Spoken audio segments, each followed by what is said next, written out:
সাধারণত যখন আমরা কোনো মেডিকেল ডায়াগনোসিসের কথা বলি তখন চোখের সামনে বেশ একটা নিখুঁত গাণিতিক হিসাবে ছবি ভেসে ওঠে, তাই না? হ্যাঁ, একদম। একটা পরিষ্কার ছকের মতো আর কি। রাইট। ধরুন কারো হাত ভেঙে গেছে, তো এক্স রে করা হলো, আর ডাক্তারবাবু ওই কালো ফিল্মের ওপর সাদা দাগটা দেখিয়ে খুব সহজেই বলে দিলেন যে হ্যাঁ, এই যে ঠিক এখানটাতেই হাড় ফেটেছে আর এখানেই প্লাস্টার করতে হবে। হ্যাঁ, ব্যাপারটা তখন খুব সরল আর সাদামাটা মনে হয়। দৃশ্যমান সমস্যার একটা দৃশ্যমান সমাধান। ঠিক। আসলে মানুষের মন না এই ধরনের নির্দিষ্ট করা যায় এমন জিনিসগুলো ভীষণ পছন্দ করে। রাইট। কারণ এতে একটা অদ্ভুত মানসিক স্বস্তি কাজ করে। আমরা অন্তত বুঝতে পারি যে হ্যাঁ, সমস্যাটার একটা নির্দিষ্ট কাঠামো আছে। কিন্তু সমস্যাটা হয় অন্য জায়গায়। মানে যখন আমরা মানুষের মনস্তত্ত্ব, গভীর আধ্যাত্মিক সংকট বা ধরুন জীবনের কোনো তীব্র ট্রমা নিয়ে কথা বলি, তখন কিন্তু ওই এক্স রে মেশিনটা হঠাৎ করেই যেন বেকল হয়ে যায়। একদম তাই। মানসিক ভাঙন বা জীবনের ওই দিগ্ভ্রান্ত অবস্থার তো আর কোনো এক্সরে হয় না। হ্যাঁ। তো আজকের এই ডিপ ডাইভে আমাদের উদ্দেশ্যটাই হলো সেটা নিয়ে আলোচনা করা। প্রাচীন সোর্সগুলো ঘাটলে দেখা যায় হাজার বছর আগে থেকেই আমাদের কাছে এই ধরনের অবর্ণনীয় পরিস্থিতির জন্য অত্যন্ত নিখুঁত একটা একটা ডায়াগনস্টিক টুল রয়েছে। আর সেই টুলটি হল তন্ত্রের 10 মহাবিদ্যার ধারণা, মানে আদিশক্তির 10টি ভিন্ন ভিন্ন রূপ। রাইট। তো আজকের সোর্স মেটেরিয়ালগুলো বিশ্লেষণ করলে একটা বিষয় খুব স্পষ্টভাবে ফুটে ওঠে যে এই মহাবিদ্যাগুলোকে শুধু কোনো পৌরাণিক গল্প হিসেবে দেখলে চলবে না।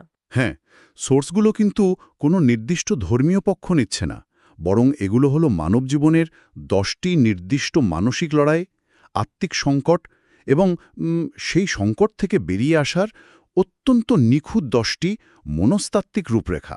বিষয়টা সত্যি ভীষণ কৌতূহলোদ্দীপক। কারণ আমরা অনেকেই জীবনের একটা পর্যায়ে এসে হঠাৎ দিক হারিয়ে ফেলি, বুঝতেই পারি না যে এই নির্দিষ্ট অন্ধকারের জন্য ঠিক কোন আলোর কাছে সাহায্য চাওয়া উচিত। ঠিক বলেছেন। সোর্সগুলো বলছে এই 10টি মহাবিদ্যা আসলে মানব জীবনের 10টি সম্পূর্ণ আলাদা পর্যায় বা সমস্যার সমাধান। তো কোন মানসিক অবস্থার জন্য কোন দর্শনের কাছে যেতে হবে সেটা জানার আগে আমার মনে হয় এটা বোঝা জরুরি যে এই মহাজাগতিক শক্তি আসলে মানুষের সাথে কিভাবে যোগাযোগ স্থাপন করে। হ্যাঁ, এটা খুব গুরুত্বপূর্ণ একটা পয়েন্ট। কারণ সোর্স বলছে এই যোগাযোগ কখনো খুব সাধারণ বা শান্তশিষ্ট হয় না। না, একদমই শান্ত হয় না। এখানে সবচেয়ে চমকপ্রদ বিষয়টা হলো সোর্সগুলোতে বিশেষজ্ঞরা একটি বিষয়ে একমত, আর সেটা হলো আমরা দেবীকে নির্বাচন করি না, দেবী আমাদের নির্বাচন করেন। ও ওয়াও!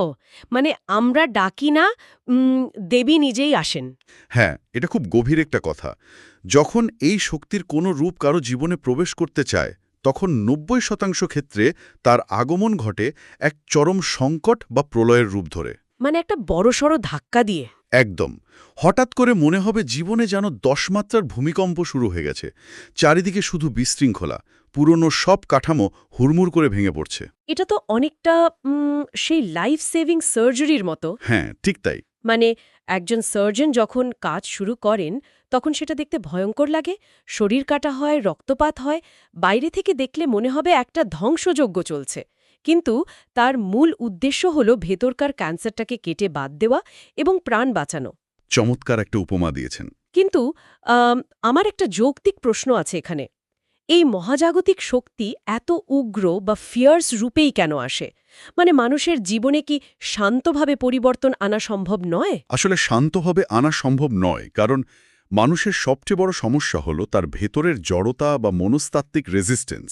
মানুষ পরিবর্তনকে ভীষণ ভয় পায়। হ্যাঁ, সেটা তো বটেই। জীবন যেমন চলছিল তা যত ক্ষতিকর বা বিষাক্তই হোক না কেন, একটা সময়ের পর মানুষ ওই পুরনো জীবনেই অভ্যস্ত হয়ে পড়ে। তো সেই কমফর্ট জোন ভাঙার জন্য একটা বড়সড় ধাক্কার প্রয়োজন হয়ই। দেবীযান আমূল পরিবর্তন। মানে পুরনো খোলসটা ভাঙতেই হবে। একদম। তাই সেই পুরনো খোলস ভাঙার জন্য এই প্রলয় অনিবার্য। আর এই ধ্বংসের মাঝেই কিছু নির্দিষ্ট সংকেত পাওয়া যায়। সংকেত মানে দেবী যে ডাকছেন তার কিছু সাইন? হ্যাঁ, সোর্স অনুযায়ী হঠাৎ করেই হয়তো চারপাশে কোনো নির্দিষ্ট দেবীর মন্ত্র বা যন্ত্রের ছবি বারবার চোখে পড়বে। হয়তো অজানা কোনো জায়গা থেকে একটা অদ্ভুত ভজন কানে ভেসে আসবে। মানে খুব সাটল কিছু ইশারা। রাইট।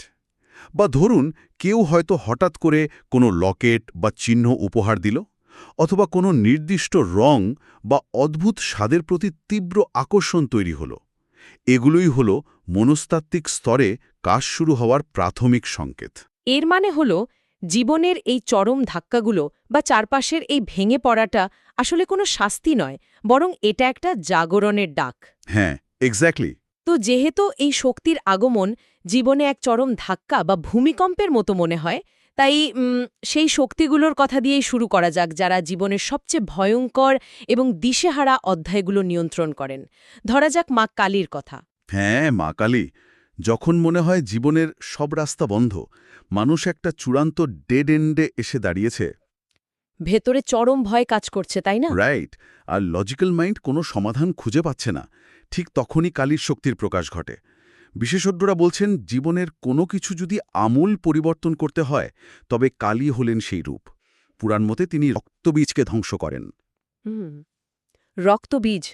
মনস্তাত্ত্বিক দিক থেকে এর অর্থটা কি দাঁড়াচ্ছে? মনস্তাত্ত্বিক দিক থেকে এই রক্তবীজ হল মানুষের অসীম বাসনা, কাম এবং ক্রোধ। একটা বাসনা পূরণ হলে সেখান থেকে আরও 10টা বাসনার জন্ম হয়। রাইট। ঠিক যেমন রক্তবীজের এক ফোঁটা রক্ত মাটিতে পড়লে হাজারটা অসুরের জন্ম হতো। একদম। তো কালী ঠিক সেই বাসনার উৎসমূলটাকেই পুড়িয়ে দেন। কিন্তু একটা জিনিস ভাবুন, কালীর এই প্রলয় যখন পুরনো সবকিছু ধ্বংস করে দেয়, তখন মানুষের মনস্তত্ত্বে তো একটা গভীর শূন্যতা তৈরি হয়। হ্যাঁ, একটা ভ্যাকিউম তো তৈরি হয়। ধরুন কারো খুব চেনা একটা চাকরি হঠাৎ চলে গেল, বা দীর্ঘদিনের একটা সম্পর্ক ভেঙে গেল। এরপর যে তীব্র উদ্বেগ বা অ্যাংজাইটি তৈরি হয়, সেই শূন্যতায় মানুষ নিজেকে অভিভাবকহীন বা এই বিশাল পৃথিবীতে একদম একা মনে করে। তো সেই মনস্তাত্ত্বিক ফ্রি ফলের সময় কি হয়? ঠিক সেই চরম বিভ্রান্তি এবং উদ্বেগের জায়গাতেই আসে মা তারার প্রসঙ্গ। ও আচ্ছা, মা তারা। হ্যাঁ, যখন চারিদিক অন্ধকার, তখন মা তারা হলেন সেই অন্ধকারের ধ্রুবতারা। তিনি চরম করুণাময়ী এক রূপ। তারা আমাদের শেখান সমর্পণ করতে। সমর্পণ করা বলতে?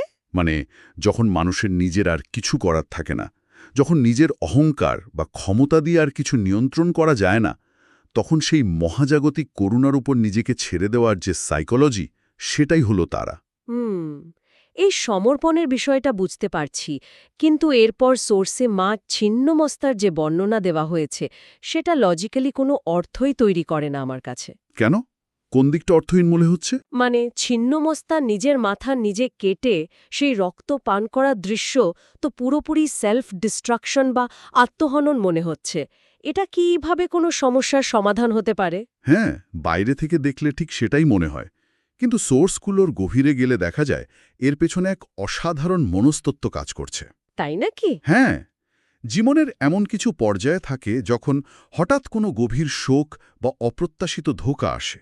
হয়তো কাছের মানুষের বিশ্বাসঘাতকতা বা হঠাৎ মৃত্যু, যা মস্তিষ্ককে রীতিমতো অবশ করে দেয়। অথবা ধরুন কোনো তীব্র নেশা বা আসক্তির কথা। আসক্তির সময় আমাদের সবচেয়ে বড় শত্রু কে বলুন তো?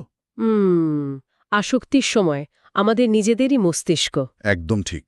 অর্থাৎ আমাদের নিজেদের লজিক্যাল মাইন্ডই আমাদের বোঝায় যে আর একবার এই কাজটা করলে ক্ষতি নেই, বা আজকের দিনটাই শেষবার। রাইট। তো মন যখন বারবার ওই জাগতিক মোহে বা নেশায় টেনে নিয়ে যায়, তখন ছিন্নমস্তা সেই মনের মাথাটাই কেটে দেন। ও ওয়াও! মানে রূপকটা হলো চিন্তাকে থামিয়ে দেওয়া। হ্যাঁ, তিনি আমাদের অহংকার এবং ক্রমাগত চিন্তাস্রোতকে মাঝপথে স্তব্ধ করে দেন। ওই কাটা মাথাটা হলো আমাদের লজিক্যাল, র্যাশনালাইজিং মাইন্ডের প্রতীক। যে কোনো ধরনের তীব্র আসক্তি বা ট্রমার সাইকেল ভাঙার জন্য এই বুদ্ধিবৃত্তিক আত্মহনন বা চিন্তার স্রোতকে পুরোপুরি কেটে ফেলাটা ভীষণ জরুরি। সত্যি এই রূপকগুলো অসাধারণ।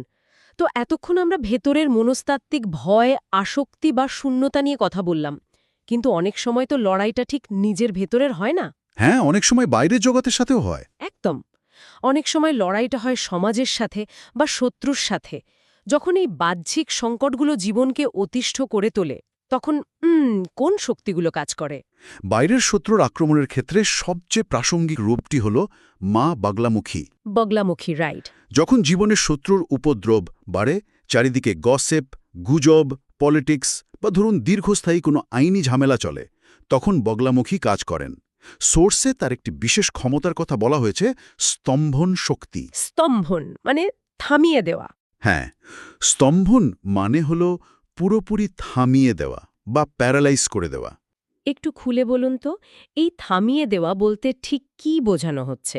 শত্রুকে থামিয়ে দেওয়া, নাকি শত্রুর আক্রমণের প্রতি আমাদের যে প্রতিক্রিয়া সেটাকে থামিয়ে দেওয়া? আসলে দুটোই।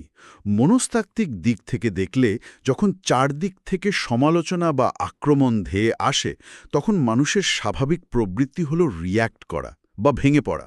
হ্যাঁ, মানুষ তো ডিফেন্সিভ হয়ে যায়। রাইট। বগলামুখী শক্তির ধ্যান মানুষের ভেতরের সেই প্রতিক্রিয়াশীল সত্তাকে স্তব্ধ করে দেয়, যার ফলে মানুষ বাইরের নেতিবাচক পরিস্থিতিকে সম্পূর্ণ আবেগমুক্ত হয়ে একটা কোল্ড ফোকাসড মাইন্ডসেট নিয়ে মোকাবেলা করতে পারে। শত্রুর কথা বা আক্রমণ মাঝপথেই শক্তিহীন হয়ে পড়ে। মানে ইমোশনাল ডিট্যাচমেন্ট আর কি। এইখানটাতেই আলোচনার মোড় একটু অন্যদিকে ঘোরে। এরপর যে দেবীর কথা সোর্সে বলা হয়েছে তিনি হলেন মা ধূমাবতী। হ্যাঁ, ধূমাবতী। তো তাকে দেখতে একজন বিষণ্ণ বয়স্ক বিধবার মতো, কাক তার বাহন। আমার প্রশ্ন হল, মানুষ তো শক্তি বা সমৃদ্ধির উপাসনা করে, এমন একজন দেবীকে দেখতে কেন এত বিষণ্ণ এবং রিক্ত?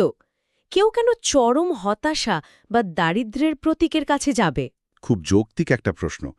ধূমাবতী হলেন সেই মানুষদের রূপক যারা সমাজ থেকে প্রত্যাখ্যাত, যারা একা, যারা চরম দারিদ্র্য বা গভীর বিষণ্ণতায় ভোগে। যাদের কেউ নেই। হ্যাঁ, তাকে দেখতে অশুভ বা রিক্ত মনে হলেও সোর্স বলছে তিনি আসলে চরম করুণার সাগর। এর পেছনে সাইকোলজিটা হলো, যখন জীবনে আর হারানোর মতো কিছু অবশিষ্ট থাকে না, মানুষ যখন চরম শূন্যতায় পৌঁছায়, ঠিক তখনই আসল মুক্তির শুরু হয়।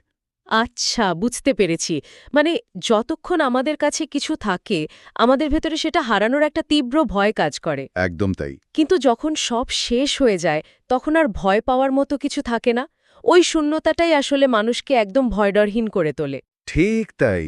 মোহভঙ্গ না হলে সত্যের দেখা পাওয়া যায় না। ধূমাবতী আমাদের শেখান কিভাবে চরম একাকিত্ব এবং শূন্যতার মাঝেও নিজের অস্তিত্বকে টিকিয়ে রাখতে হয়। আর এই চরম শূন্যতা থেকে উঠে আসার পরেই জীবনে আসে মা ভৈরবী।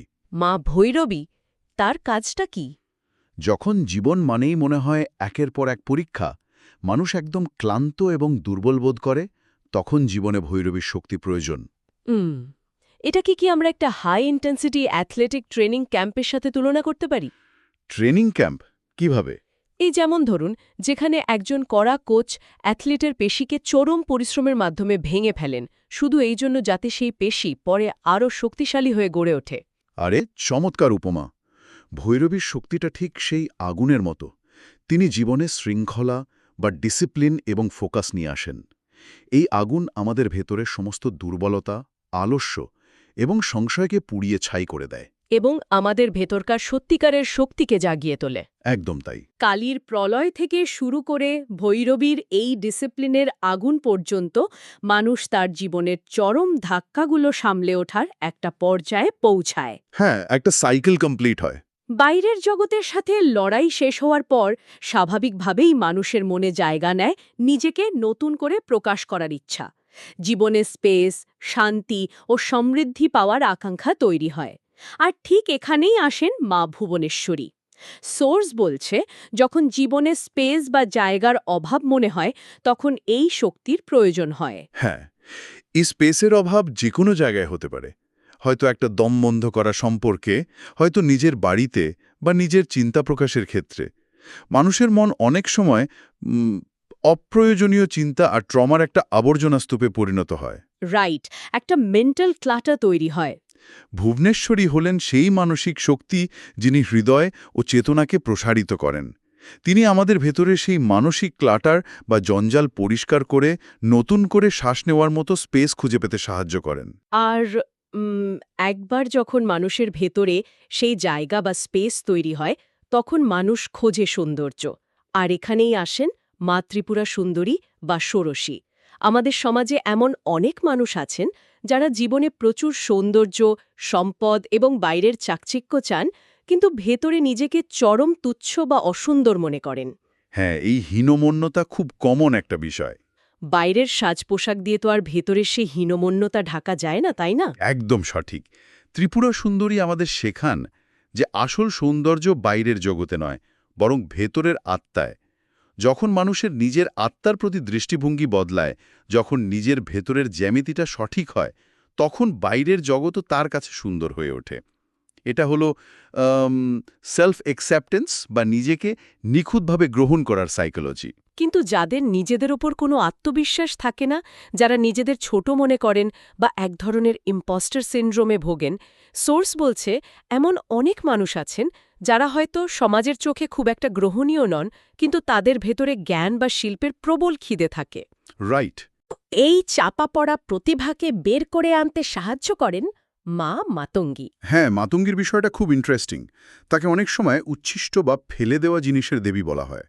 সমাজ যাদের বাতিল করে দেয়, যারা আউটকাস্ট, মাতঙ্গী তাদের দেবী। মানে যারা মার্জিনালাইজড। হ্যাঁ, তিনি শেখান যে একজন মানুষের সবচেয়ে বড় শক্তি লুকিয়ে থাকতে পারে তার সেই সব বৈশিষ্ট্যের মধ্যে যেগুলোকে সমাজ হয়তো খুদ বলে মনে করে। ভেতরে শিশুপ্ত অপরিমার্জিত ক্ষমতাগুলোকে শিল্পের রূপ দেওয়াই হলো মাতঙ্গীর কাজ। বাহ, চমৎকার। আর সবশেষে দশম মহাবিদ্যা হলেন মা কমলা বা কমলাত্মিকা। হ্যাঁ, মা কমলা। মা কমলার বিষয়টা বর্তমান কর্পোরেট এবং আধুনিক জীবনের সাথে ভীষণভাবে মিলে যায়। অনেক সময় দেখা যায় মানুষের কাছে জাগতিক সব কিছু আছে, প্রচুর টাকা, বাড়ি, স্ট্যাটাস, কিন্তু ভেতরে কোনো শান্তি নেই, কোনো কৃতজ্ঞতাবোধ নেই। একদম, শুধু দৌড়েই যাচ্ছে মানুষ। এটা তো অনেকটা এমন যে আপনি সবচেয়ে দামি হোটেলের লাক্সারি স্যুটে শুয়ে আছেন, কিন্তু আপনার চোখে ঘুম নেই।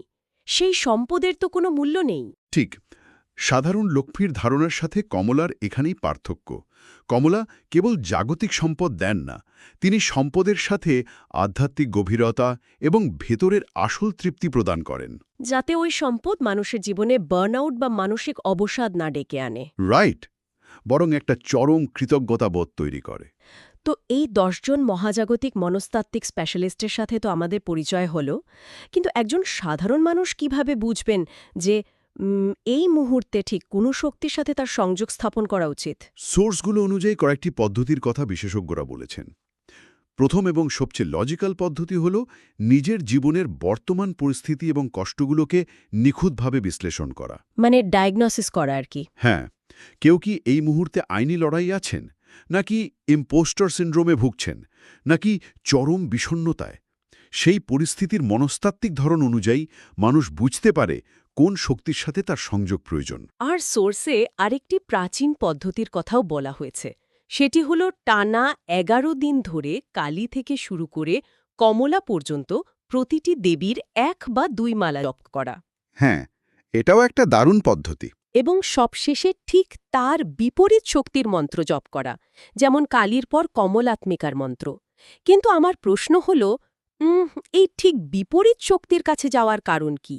এর কারণ হল মনস্তাত্ত্বিক ভারসাম্য বা ইকুইলিব্রিয়াম তৈরি করা। কালী হলেন চরম ধ্বংস, আর কমলা হলেন চরম প্রাচুর্য বা পূর্ণতা। ওহ, বুঝতে পারছি। ২ মেরু। একদম। যখন কেউ চরম ধ্বংসাত্মক শক্তির মধ্যে দিয়ে যায়, তখন তাকে আবার জীবনে ফেরানোর জন্য, গ্রাউন্ডেড করার জন্য তার ঠিক বিপরীত অর্থাৎ চরম প্রাচুর্য এবং কৃতজ্ঞতার শক্তির প্রয়োজন হয়। এই ২ মেরুর মাঝখানেই মানুষের আসল ব্যালেন্স বা ভারসাম্য লুকিয়ে থাকে। বুঝতে পারলাম। এই আলোচনা থেকে একটা জিনিস খুব স্পষ্টভাবে প্রমাণিত হয় যে যাকে আমরা শুধু প্রাচীন ধর্ম বা মিথোলজি বলে দূরে সরিয়ে রাখি, তা আসলে মানব মনস্তত্ত্বের এক অসাধারণ এবং নিখুঁত রূপরেখা। হ্যাঁ, একদম সায়েন্টিফিক একটা ফ্রেমওয়ার্ক। ভয়, একাকিত্ব, আইনি লড়াই থেকে শুরু করে ভেতরের শূন্যতা পর্যন্ত সবকিছুরই একটি নিখুঁত মহাজাগতিক প্রতিষেধক রয়েছে। ঠিক, এই ১০ মহাবিদ্যা আমাদের জীবনের অন্ধকারতম অধ্যায়গুলোকে শুধু সংজ্ঞায়িতই করে না, বরং সেই মানসিক গোলকধাঁধা থেকে ধাপে ধাপে বেরিয়ে আসার পথও দেখায়। আজকের আলোচনা শেষ করার আগে সোর্স ম্যাটেরিয়ালের ওপর ভিত্তি করে একটা নতুন এবং গভীর ভাবনার কথা বলি। মানুষ শান্তি খুঁজতে বা সমস্যার সমাধান খুঁজতে দেশ-বিদেশের নানা মন্দিরে ঘুরে বেড়ায়। কিন্তু প্রাচীনেই জ্ঞান বলছে, মন্দিরে গিয়ে যে গর্ভগৃহের সন্ধান করা হয় তা আসলে মানুষের নিজেদের শরীরেই লুকিয়ে আছে। এর মানে হল এই ১০ জন দেবী মহাশূন্যের কোথাও বসে নেই, বরং তারা মানবদেহেরই ১০টি সুপ্তচক্র বা এনার্জি সেন্টার হিসাবে ঘুমিয়ে আছেন। একদম তাই। সোর্স অনুযায়ী ভুবনেশ্বরী আছেন ক্রাউন চক্রে, মাতঙ্গী আছেন স্বাধিষ্ঠান চক্রে। শুরুতে আমরা সেই যে এক্স-রে মেশিনের কথা বলেছিলাম না? হ্যাঁ হ্যাঁ। আপনার মানসিক অসুখ বা জীবনের ট্রমা সারানোর জন্য বাইরের কোনো মেশিন বা কোনো জাদুকরের প্রয়োজন নেই। মানুষের নিজের শরীরটাই যদি আসল মন্দির হয়, আর সব মহাজাগতিক প্রতিষেধক যদি তার ভেতরেই সুপ্ত অবস্থায় থাকে, তবে একটা প্রশ্ন থেকেই যায়। কি প্রশ্ন? আপনার ভেতরের সেই ঘুমন্ত শক্তিকে জাগিয়ে তোলার প্রলয়ঙ্করী ধাক্কাটা সামলানোর জন্য আপনি নিজে কতটা প্রস্তুত? সত্যি খুব গভীর একটা চিন্তার বিষয়। আজ এ পর্যন্তই। আশা করি আজকের এই গভীর বিশ্লেষণ নতুন কোনো ভাবনার দরজা খুলে দেবে। ভালো থাকবেন,